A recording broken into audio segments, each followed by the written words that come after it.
Alright guys, so we got the watch all unboxed and now we're gonna go through the pairing process. So now when you first cut on the watch, you'll see your instructions here. Download the Galaxy Wearable app to your phone and pair your watch. That's pretty much all you can do with the watch for now. So we're gonna put the watch down. Now pay attention to that DD04. That's gonna be the name of the watch. And what we're gonna do is we're gonna pick the note up and we're gonna go to our Samsung folder. Okay. And we're going to go to the Galaxy Wearable app.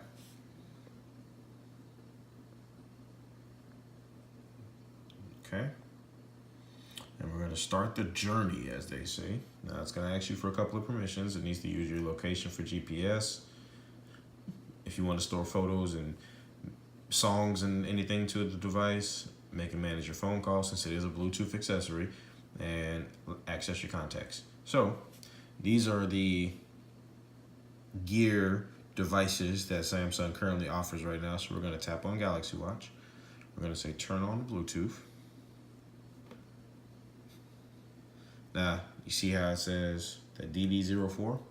So we're going to tap on that.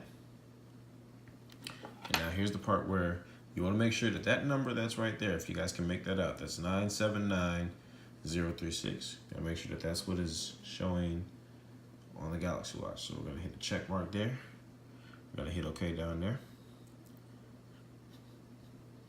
And that was a really fast setup.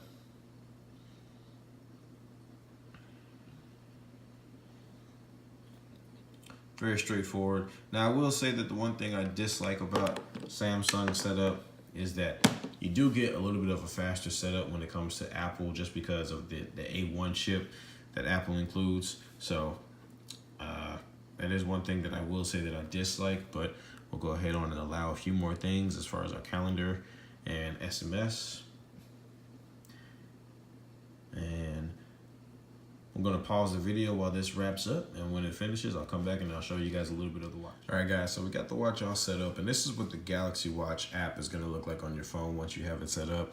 Now there's a new version of the watch software available for downloads. I'm gonna download that here in a little bit, but I'm gonna turn the brightness down on this for a second just so you guys can get a better view of what's going on with it. Wow, look at how much of a difference that made.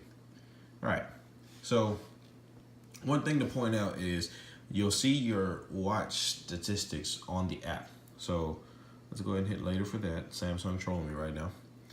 And you see you got 73% left remaining on the battery. It's learning my usage pattern, which means that it'll be able to tell me after I wear the watch for a while the percentage of the battery based on my usage, which is actually pretty cool. Now, as far as that storage, you do have 1.5 gigabytes free on the watch. Now that is including the apps and things that are currently downloaded on it, which means that you can put more music and photos on the watch. Be mindful of how much you put on there because this is all you get. Now you do get some streaming services like Spotify on the watch, but you do need to be connected to Wi-Fi to make that happen.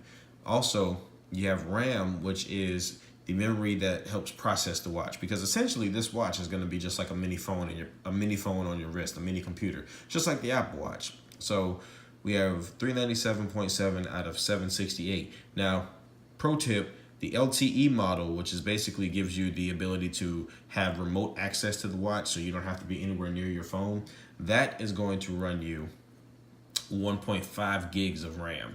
But that's only because it has to process the LTE bands and a few other things that go along with the cellular version of the watch. I chose to go with the Bluetooth version because, let's be honest, this watch is $300 to $350 depending on where you get it from. You're gonna pay $350 for a watch and more than likely get locked into a 2-year contract at $10 a month. That's $240 over 2 years just to use this watch away from your phone. Now ask yourself a serious question. Are you really gonna be away from your phone with your watch? I don't think so. So I don't see why anybody would want to do that. But hey, to each their own. Let's go through a little bit of the basics of the watch real quick.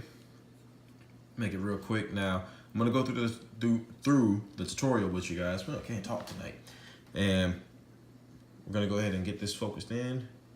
So we have the let's go turn clockwise. Now this bezel here is how you'll navigate the watch. So this is your back button, this is your home button, also your power button. You hold that button down and it'll give you the option to power off, restart, whatever.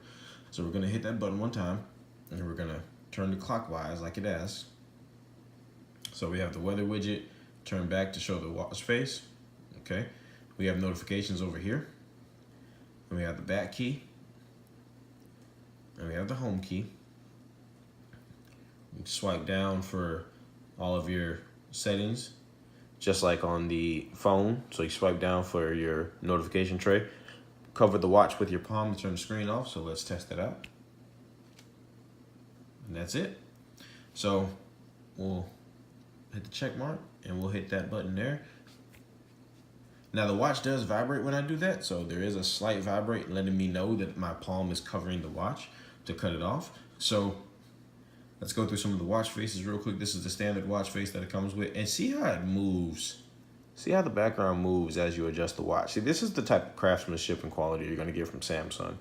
This is why I love the Galaxy Watch and I love the Gear Watch. I had a Gear Watch, and just this is why I love this thing.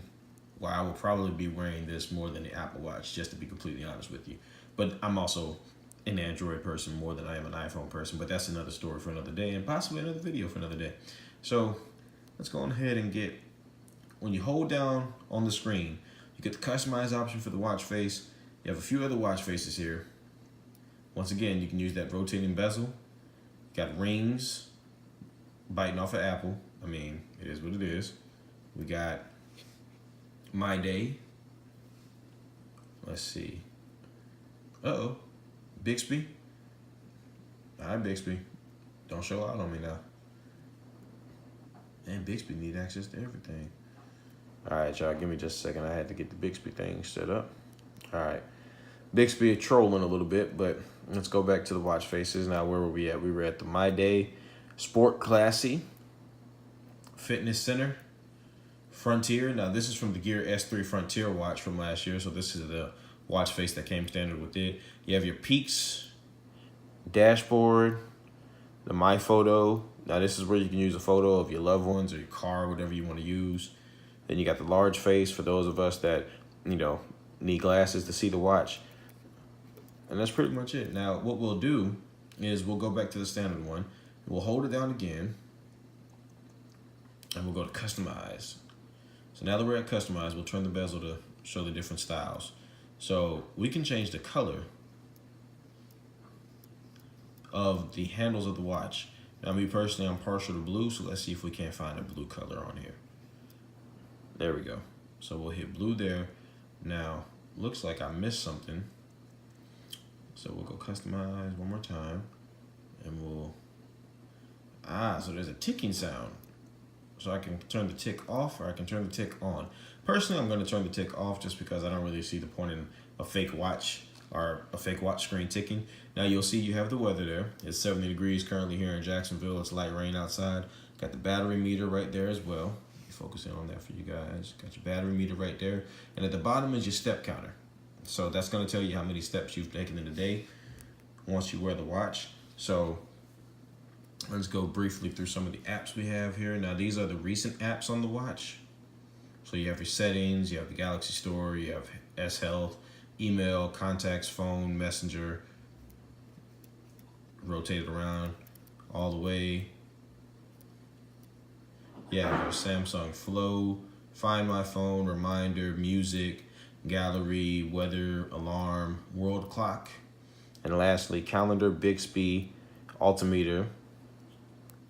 Okay, so clearly whenever I say that, that's going to happen. So I'm gonna hopefully that's going to stop trolling me. But anyway, so real quick overview of the watch. Now, I'm going to put it on real quick to show you guys what it looks like on the wrist. So let's check this out real quick.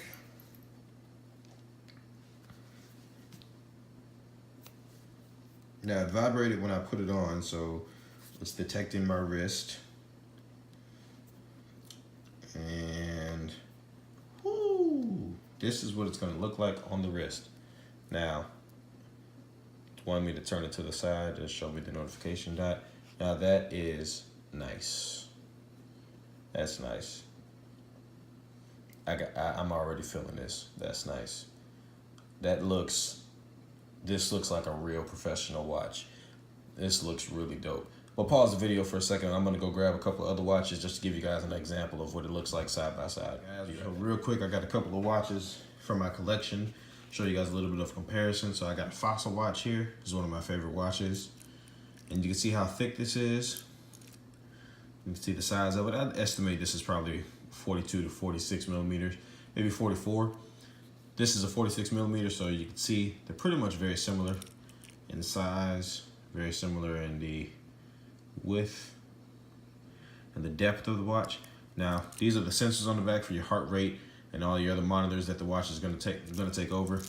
So, show you what the sides of it look like. That's just a comparison next to the Fossil watch. And then I have another one here, one of my Invicta watches, which I love this brand. And this one definitely going to be a little bit bigger. I'd say this one's probably a 48 to a 50 millimeter watch. A lot thicker. A lot thicker. But that's what you get when you have an Invicta. So, and lastly, the one I'm sure everybody's waiting on, Apple Watch. Now, this is what it looks like side by side with an Apple Watch. Remember, this is a 44 millimeter versus a 46 millimeter. So, let's hold them up side by side. Apple Watch definitely wins the category for thinnest and for the most minimal, but again, it stands out. You know it's an Apple Watch. You look at this watch and you know it's an Apple Watch. If you didn't know this was a smartwatch from a distance, if you didn't know this was a Galaxy watch, which you'd have to be a tech head or somebody who's into smartwatches like myself to be able to distinguish this, you would think this was a regular watch from a distance, especially when you put that watch face on. You might think this was a regular watch from a distance. So, this is the Galaxy Watch unboxing and quick overview. Now, I will be doing some videos with some bands. I got one of my bands that I was waiting on to come in already. Gucci Gang, Gucci Gang, Gucci Gang. You already know. And by the way, this is not Gucci. So before anybody tries to clown me, I paid $15 for this on Amazon. Got a couple other bands that I'm waiting on to come in. Hopefully get some leather bands for it. Maybe get a chain band or maybe get a Milanese band just to kind of give it a little bit more distinctiveness with that stainless steel to kind of set it off. But so far, love this watch. Love the feel and everything of it. And definitely looking forward to bringing you guys more content on it. I think you guys, if owners of a Gear S3 or a Galaxy watch, are going to love the watch faces that you can get for these watches. I mean, crazy amount of watch faces that you can get for these watches. So, it's your man Mike. Hit me up in the comments. Let me know what you thought about this video. Hit that like button, share, and subscribe. And I'll see you guys in the next one.